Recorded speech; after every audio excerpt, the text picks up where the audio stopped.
Minglava JavaScript for absolute beginner ကျွန်တော်တို့ဆက်သွားတာပေါ့နော်အဲ့တော့အခုဆက်ပြောမှာဟာကျွန်တော်တို့တွေဒီ conditional statement နဲ့ logic ကြောင်းပေါ့ logical operator လေးတွေအဲ့တော့ဒီမှာ Node.js မှာဒါပြောဖို့တော့ကျွန်တော်ဒါ condition.js ဆိုတဲ့ file လေးကိုကျွန်တော်ဖွင့်ထားပါတယ်ဒီထဲမှာ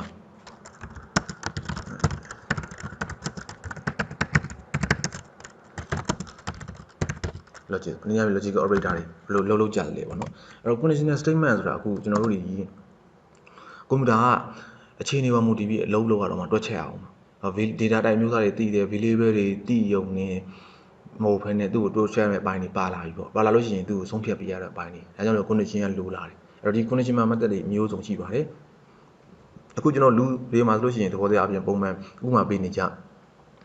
ငါအပြင်မှာမိုးရွာနေရပေါ့နော်အပြင်သွားစရာရှိတယ်အပြင်မှာမိုးရွာနေရင်တော့မသွားဘူးနေသားမှသွားမယ်ဒါမျိုးတွေစဉ်းစားတာလူအုံနောက်ကစဉ်းစားလို့ပြန် program လည်းပဲလှုပ်ဆောင်ရရှိတာဘာဖြစ်ခဲ့လို့ရှိရင်ဘာလုပ်မလဲပေါ့တော့ဒါမျိုးတွေအတွက်ကျွန်တော်လိုအပ်ပါတယ်ဟုတ်နော်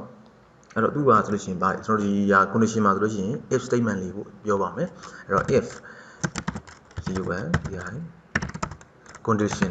conditions လာမယ်ပြီးလို့ရှိရင် code block တွင်မှာ statement လေးထည့်ရအောင်အဲ့ statement တွေမှာဘာလုပ်မလဲနော်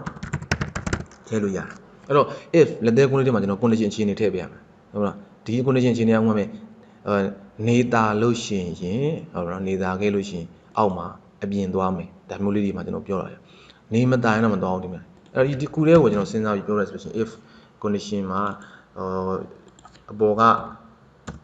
ဒါ condition ကြောင်းတော့ရှေ့မှာကျွန်တော်ကြီးညာခဲ့ရလေတွက်ချက်တော့မယ်ဆိုတော့အခုကျွန်တော်ကဏ္ဍတင်ညာတွေကိုပဲစဉ်းစားတွက်ချက်ပြီးတော့ဆိုရင် numeric data type လေးဖြစ်တဲ့ var variable a ထားမယ်သူ့ကို a လို့ထည့်လိုက်မယ်အဲ့ဒါဆိုလို့ရှိရင်သူ့ကိုထည့်ပြီးတော့သူ့ကိုနှိုင်းယှဉ်ကြည့်မယ် a ဒီညီမျှ equal ဒီဘာလို့ဆိုရှင်ဒါဟို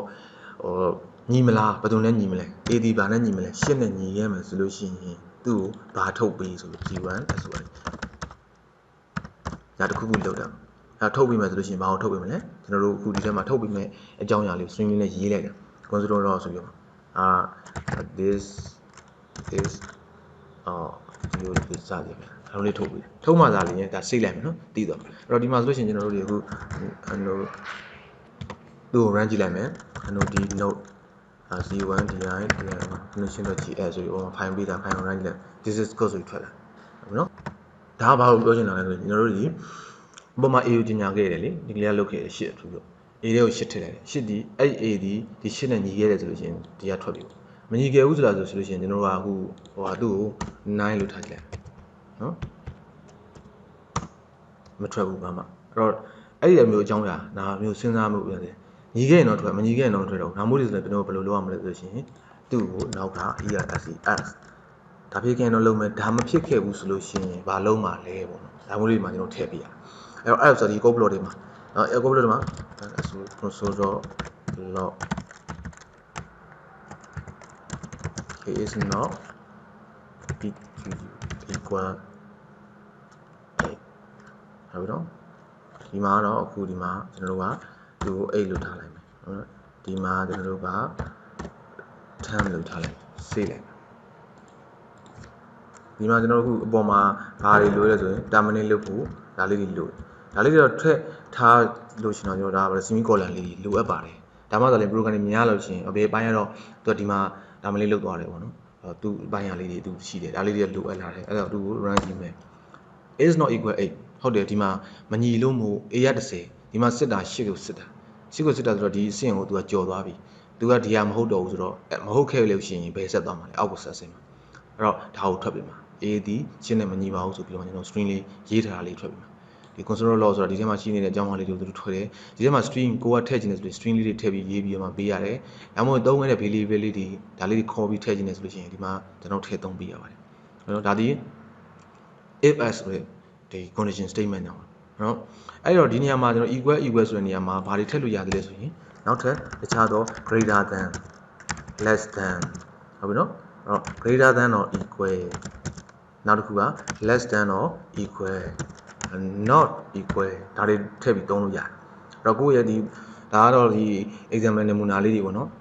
ကျွန်တော်တို့လည်းဒီလို reference ညွှန်းဆိုပြီးတော့မှဒါလေးတွေဆန်းတယ်ပြီးလို့ရှိရင်ကိုကပြန်ပြီးတော့ကိုယ့်ရဲ့ idea အတိုင်းပဲကွန့်ပြီးတော့မှဘယ်ပိုင်းလေးတော့ဘယ်လိုဆန်းမလဲဆိုဆန်းလို့ရအောင်တခုချင်းစီဆန်းဆက်ပြီးဒီလိုအသေးလေးတွေအကြိမ်များစွာဆန်းလို့ရှိရင် idea လေးတွေက နည်းနည်းများလေးပေါ်ထွက်လာမှာအဲ့တော့ broken သေးသေးလေးတွေဆိုပြီးတော့လဲကျွန်တော်တို့မဆမ်းမနဲ့မနေပါနဲ့ဒါလေးတွေကိုစမ်းပေးပါစမ်းပေးပြီးထပ်ခါ right ရေးပေးပါပေါ့နော်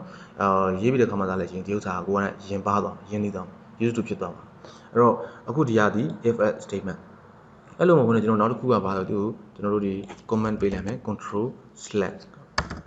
ပေးလိုက်အဲ့တော့ဒီဟာလေးကိုပဲကဏ္ဍနှစ်ခုကိုရှင်းပြီးတော့သုံးကြည့်တာပေါ့ဟုတ်နော် a equal 5ဆိုပါစို့နော် b က b equal 5ပဲဒါဟုတ်ဒီ if နဲ့ဆင် if a equal b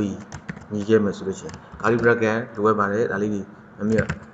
i so result ထဲကိုကျွန်တော်တို့dru true ဆိုပြီးထည့်လိုက်ဟုတ်နော်တကယ်လို့ထည့်ရမယ်ကျွန်တော်တို့က sorry s result ထဲကို for ထည့်လိုက်အော်ကျွန်တော်တို့အခုဒီမှာဘာလို့ထပ်ပြီးထည့်လဲ variable ထည့်သုံးတယ်ဒီမှာ true a ဒီ a နဲ့ b နဲ့ညီခဲ့မယ်ဆိုလို့ရှိရင်ဒီဥစ္စာ result true လေးကို manipulate လုပ်ပါမညီခဲ့လို့ရှိရင် false ပြပါဒါပေမဲ့ဒီ result ဆိုထည့်တယ်အပေါ်မှာ display မလုပ်ခဲ့လို့ရှိရင်ထောက်ပွဲမပြောင်းအဲ့တော့အပေါ်မှာကျွန်တော်ကဘာလုပ်ပါလဲဆိုရှင် undefined ဖြစ်တဲ့ data type လေး result ဆိုတာလေးကိုကြီးညာပေးရဒါရှိမှကျွန်တော်ပြောခဲ့ data type answer သူကဒီ variable လေးကိုထည့်ပြီးလိုအပ်လို့ရှိရင်သုံးပုံအတွက်ဒီမှာကျွန်တော်ထည့်ပြီးပြဟုတ်ပြီနော်အဲ့တော့အောက်မှာကျဒီမှာထွက်လာဆိုတော့မထွက်ဘူးတကယ်တော့ manipulate တော့သူလုပ်တော့လုပ်နေပါဒါပေမဲ့ကျွန်တော်ဒီဘက်အောက်ပို့မှာကျတော့သူထွက်ပြမှာတော့တော့ဒီပေါ်ကဟာလေးကိုသူကမစေးရသေးပါဘူးစေးလိုက်မယ်ဘာမှမထွက်ဘူး manipulate တော့လုပ်နေအဲ့တော့အပြင်လူတိအောင်လို့ကျွန်တော်တို့ဘာလုပ်ပြရမလဲဆိုသူ့ကိုဘာလုပ်တွေ့ရလဲ console log နဲ့ထုတ်ပြီဒါတော့ကျွန်တော် console log နဲ့ထုတ်ကြည့်ရပါတော့အဲ့ဒါ print out လုပ်တာပါပဲ console log ဘာကိုပြန်ခေါ်မလဲ result ထဲမှာ true ရောက်သွားပြီ A နဲ့ B နဲ့ညီခဲ့မယ်ဆိုအဲ့ဒါဆို res result ကိုထည့်ပြီးပေါ့ဟုတ်နော်အဲ့လိုမှမဟုတ်ခဲ့ဘူးဆိုလို့ရှိရင်ရော console log တော့အဲ့ result ကိုပဲပြန်ခေါ်ဘာရမလဲ false ထည့် save လုပ်လိုက်မယ်ပြီးရင်ပြန်ကျွန်တော်တို့ run ကြည့်လိုက်မယ် true ဆိုပြီးထွက်လာပါတယ်တကယ်လို့မညီခဲ့ဘူးဆိုလို့ရှိရင် A က B က6ဆိုပါဆိုအဲ့ဒါဆိုလို့ရှိရင်ကျွန်တော်တို့ဒါဆို false ထွက်မှာပေါ့ဟုတ်ပြီနော်အဲ့ဒါဒီ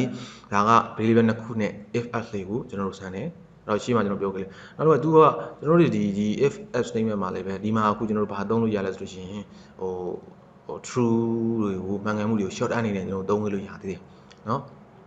A ဒီ A တွေကိုကျွန်တော်တို့အခုဒီမှာဒါလေးကိုခဏဖယ်လိုက်မယ် comment လေးပိတ်လိုက်နော်နောက်ထပ်ပြောချင်တာ short hand ပေါ့နော် if တကယ်လို့ A ဒီ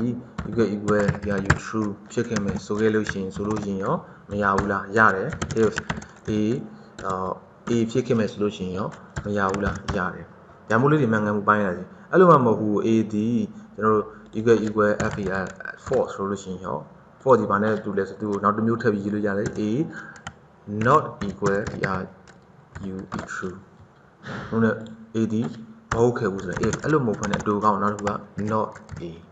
ဒါမျိုးနဲ့လည်းကျွန်တော်တို့ရေးလို့ရတယ်။နော် A ဒီ false ဖြစ်ခဲ့မယ်။ A ဒီမဟုတ်ဘူး A လည်းမဟုတ်ဘူးဒါမျိုးတွေဆိုလို့ရှိရင်ကျွန်တော်လည်းထပ်ပြီးရေးပြရဟုတ်နော်ဒါလေးလေးမှတ်ထားနောက်တစ်ခုကကျွန်တော်ဆက်ပြီးပြောတာကဟို logical operator ဖြစ်တဲ့ and နဲ့ and or h လူမျိုးတွေမှာ condition တွေမှာ if else statement တွေမှာထည့်ပြီးသုံးကြတဲ့အခါမှာအထက်တဲ့အတွင်းထဲမှာကိုကျွန်တော်က condition တွေစစ်တာပေါ့အဲ့ condition အတွင်းထဲမှာဟိုဖြစ်เสียအကြောင်းအရာလေးတွေကရွေးချယ်တာနှစ်ခုပေါ့နော်ဒါမျိုးလေးတွေဖြစ်လာခဲ့မယ်ဆိုလို့ရှိရင်ဥပမာပြဒီလိုဒီဘယ်လိုကောမလဲအပေါ်မှာ variable ခုနှစ်ခုပဲကျင်ညာအခု variable သုံးခုအမှုထပ်ပြီးကျင်ညာvar a equal to ဆိုရင်ထားလိုက်မယ် var b equal 3ထားလိုက်မယ် var c equal 5ဒါမှမဟုတ်ထားမယ်နော် if စစ်မယ်ဒီညမှာလာပြီခုနတစ်ခုချင်းစီစစ်တာမဟုတ်တော့ a ဒီ equal b နဲ့ညီမယ်ဟုတ်နော်ပြီးရင် and ဆိုပြီးထပ်ပြန်ပြီ c ဒီနော် equal နောက်တစ်ပိုင်းနဲ့ a ပေါ့ထားပါတို့ဒါမျိုးဆိုလို့ရှိရင်ရောဒီလိုဖြစ်မလဲ a ဒီ b နေရာလဲညီအောင်မယ်နောက်တစ်ခု a ဒီ c နေရာလဲညီအောင်မယ်အဲ့ဒီနှစ်ခုလုံးညီမှသာလဲဒီအောက်က statement အလုပ်ဆိုတဲ့ပုံစံမျိုးပေါ့နော်ဟုတ်တော့c1 ဆိုရယ် console.log ဟုတ်နော်အဲ့ဒါမှလုပ်ချင် okay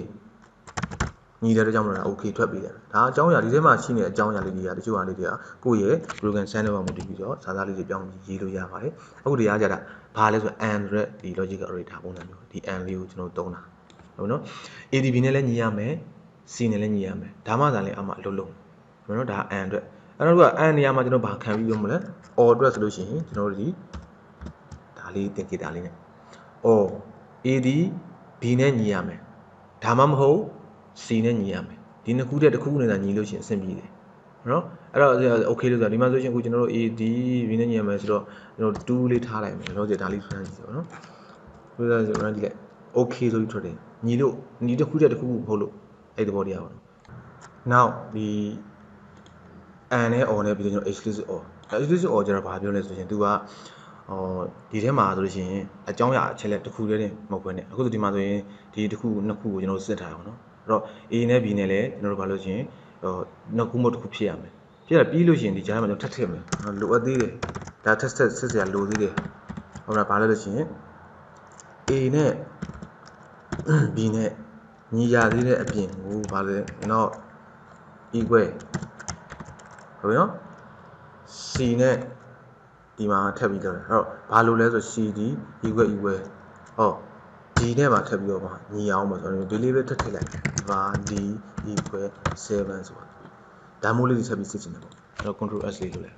အဲ့တော့ပြောချင်တာကဒီကျွန်တော်တို့ထပ်ပြီးတော့မှထပ်ပြီးစစ်တာလေဟုတ်တော့ဒါ explicit or အနေနဲ့ကျွန်တော်ထပ်ပြီးသုံးတယ်အဲ့တော့ A နဲ့ B နဲ့ဒီညီရမယ်ဒီနှစ်ခုတည်းတစ်ခု C နဲ့ A နဲ့ရောညီရမယ်ဒီနှစ်ခုတည်းတစ်ခုခုဖြစ်ရမယ်ပြီးရင်အဲ့ဖြစ်တဲ့ဟာအကြောင်း result တစ်ခုဖြစ်နေရမယ်ပြီးလို့ရှိရင်အခုဒီမှာက A နဲ့ B နဲ့လည်းညီရမယ်ဟုတ်နော်တနည်းအားဖြင့်အခုကြောင့် A နဲ့ B နဲ့ညီရတယ်ဆို C နဲ့ကျွန်တော်တို့ထည့်လိုက်မယ်ဆိုရင် C နဲ့ A နဲ့ C နဲ့လည်းညီရမယ်နော် A နဲ့ C နဲ့ညီရမယ်ဟာလည်းဖြစ်နေရမယ်နော်ဖြစ်နေရမယ်ဆိုလို့ရှိရင်ပြီးရင် C နဲ့ D နဲ့ညီနေရလည်းဖြစ်နေရမယ်အဲ့ဒီနှစ်ခုတည်းကမဟုတ်တဲ့ဟာ result ထွက်လာမယ်ဒီဘက်ကလည်းတစ်ခုထွက်လာမယ်ထွက်လာတဲ့နှစ်ခုကဘာဖြစ်နေရမလဲဆိုရင်အတူတူဖြစ်နေရနှစ်ခုလုံးမှန်နေရမယ်နှစ်ခုလုံးမှန်မှ okay ဖြစ်မယ်ဒါမျိုးတွေထပ်ပြီးတော့လုပ်ချင်တယ်ဆိုလို့ရှိရင်ကျွန်တော်မှာ exclusive or ကိုသုံးတယ်ဟုတ်နော်အဲ့တော့ဒါဒီ and နဲ့ or နဲ့ exclusive or နဲ့ဒါ logical operator တွေဖြစ်တဲ့ဒါလေးတွေကိုကျွန်တော်ပြောတယ်နောက်တစ်ခုကျဘာပြောရလဲဆိုရင်ဒီ operator မှာဆိုလို့ရှိရင်ဒီလိုမျိုးတွေထပ်ပြီးရေးချင်တယ်ဆိုလို့ရှိရင် condition အခု A နဲ့ B နဲ့ကျွန်တော်တို့ညီတယ်လို့ပြောချင်တဲ့ဟာမှာဒီဟာလေးတွေကြာများများစားရေးနေရတာပေါ့ဆိုတော့ရှိမှကျွန်တော်တို့ရေးခဲ့တဲ့ဟာလေးဒါခုအဲ့ဒီလိုမျိုး if A equal B ညီခဲ့မယ်ဆိုလို့ရှိရင်ရောဘာဖြစ်မလဲရှေ့မှာပြောချင်တာ okay ဟုတ်နော်အဲ့လိုရေးခဲ့တာဟုတ်တယ်အဲ့ဒါကိုကျွန်တော် operator မှာဆိုလို့ရှိရင်အလွယ်တကူဒီကြောင်းလေးနဲ့ရေးလို့ရအောင်ပြောလို့ရအဲ့ဒါကိုဘာလို့ခေါ်လဲဆိုလို့ရှိရင် ternary operator လို့ခေါ်တယ် ternary operator လို့ခေါ်တယ်အပေါ်မှာရေးခဲ့တဲ့အနေအထားမျိုးလိုပဲကျွန်တော်တို့ကA နဲ့ B နဲ့ညီတဲ့ထုတ်ပြီးမှာအဲ့လိုဟာမျိုးထုတ်ပြတဲ့အနေအထားမျိုးဆိုလို့ရှိရင် ternary operator အနေနဲ့ကျွန်တော်ထပ်ပြီးဘယ်လိုရေးချင်တယ်လဲဆိုလို့ရှိရင်အခုဆိုပါတော့ A equal B ပြီးရင်အဲ့ဒီကို space လေးချပြလိုက်မယ် question mark C1 ဆိုတော့ console.log ဟုတ်ပြီနော် console.log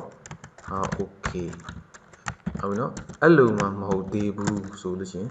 အဲ့လို console.log okay ဒါကိုဒီချောင်းလေးနဲ့ရေးတာနော် A နဲ့ B နဲ့ညီရဲတယ်ဒီရှေ့မှာဒါလေးဒီ condition လေးထည့်ပေးမယ်ဒါထဲမှာ question mark လေးနဲ့ရေးပြရပါတယ်ပြီးလို့ရှိရင်ဒီဟာအကြောင်းအရာလေးဒီမှန်ကန်နေတယ်ဒါ true မှန်ကန်နေဒါလေးထုတ်ပြီး A နဲ့ B နဲ့ညီတာဟုတ်လားဟုတ်တယ်ဆိုရင်ဒါလေးကိုထုတ်ပြီး A နဲ့ B နဲ့ညီတာမဟုတ်ဘူးလားမဟုတ်ဘူးဆိုရင်နောက်က false မှန်ကန်မမှန်ကန်တဲ့ဟာလေးဒီအကြောင်းအရာလေးကိုထုတ်ပြီးလို့ပြောချင်တာပါအဲ့ဒါကိုကျွန်တော် ternary operator နဲ့ကျွန်တော်ရေးပြီးသုံးနေဖြစ်ပါတယ်အဲ့တော့ဒီနေ့ဆိုလို့ရှိရင်ကျွန်တော်တို့ conditional statement နဲ့ကျွန်တော်တို့ logical operator အကြောင်းတွေပြောသွားခြင်းဖြစ်ပါတယ်